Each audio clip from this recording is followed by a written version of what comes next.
మీ తెలుగు నేస్తం Telugu stop app వెంటనే play store, app store లో డౌన్లోడ్ చేసుకోండి. ప్రతిక్షణం అన్ని తెలుగు వార్త విశేషాలతో పాటు మీ లోకల్ ప్రాంత వార్తలు కూడా సులభముగా తెలుసుకోండి. ఏపీలో ఎన్నికలు దగ్గర పడేకొలది పరిస్థితులు తారుమారవుతున్నాయి. ఈ క్రమంలో టికెట్స్ రాని నాయకులు ఒక పార్టీ నుండి మరొక పార్టీలో జాయిన్ అవుతున్న పరిస్థితి నెలకొంది. ఇప్పటికే తెలుగుదేశం పార్టీ నుండి విజయవాడ ఎంపీ కేశినేని నాని మరి కొంతమంది నాయకులు ఇతర పార్టీలోకి వెళ్లిపోవడం జరిగింది. ఇదే పరిస్థితి అధికార పార్టీలో కూడా నెలకొంది. మొన్ననే మచిలీపట్నం ఎంపీ బాలశౌరి జనసేన పార్టీలో జాయిన్ అయ్యారు. కాగా ఇప్పుడు నరసరావుపేట ఎంపీ లావు శ్రీకృష్ణదేవరాయలు తెలుగుదేశం పార్టీలో జాయిన్ అవ్వడానికి ఏర్పాట్లు చేసుకున్నారు. కొద్ది రోజుల క్రితం వైసీపీ పార్టీకి రాజీనామా చేసిన కృష్ణదేవరాయలు తెలుగుదేశం నాయకులతో సమావేశాలు అవుతూ ఉన్నారు. గతవారం చంద్రబాబు ఢిల్లీ పర్యటన చేపట్టిన సమయంలో ఆయనతో భేటీ అయ్యారు. గురువారం కూడా ఉండవల్లిలో చంద్రబాబుతో భేటీ కావడం జరిగింది. సుదీర్ఘ చర్చల అనంతరం లావు శ్రీకృష్ణదేవరాయలు తెలుగుదేశం పార్టీలో జాయిన్ అవుతున్నట్లు ప్రకటించారు.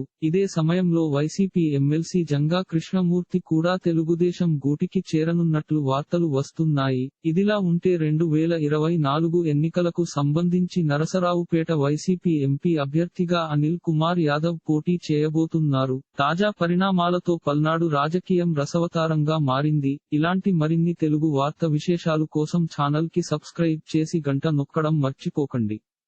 ఈ వీడియోని తోటి మిత్రులకి షేర్ చేయండి. మీ అభిప్రాయాన్ని కామెంట్ లో తెలపండి.